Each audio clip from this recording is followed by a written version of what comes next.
கிருஷ்ணமூர்த்தி கரிக்கலாம்பாக்கம் அவர் கட்ட பாருங்கள், ரெடி ஆகிடுச்சு பாருங்கள். ஃபுல் ஃபினிஷிங் முடிஞ்சு போச்சு. இப்போ அந்த மக்கு வச்ச இடம் எதுவுமே தெரியாது, உடஞ்ச இடம் எதுவுமே இருக்காது, எல்லாம் க்ளீனாக புது கட்டமே இருக்கும்.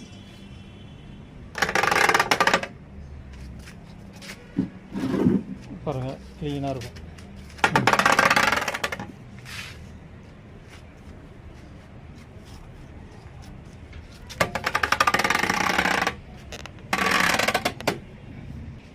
பாருங்கள், புது கட்ட மாதிரி ஆயிடுச்சு பாருங்கள்.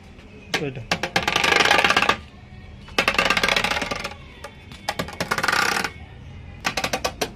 பாருங்கள், உடஞ்ச இடம் எதுவுமே க்ளீனாக இருக்கும், எதுவுமே தெரியாது. உங்களுக்கு இதேமாதிரி உங்களுக்கு கட்டை சரி பண்ணால் வாங்க, சரி பண்ணிக்கலாம். கரிக்கலாம்பாக்கம் கிருஷ்ணமூர்த்தி கட்டை ரெடி ஆயிடுச்சு. புது கட்டை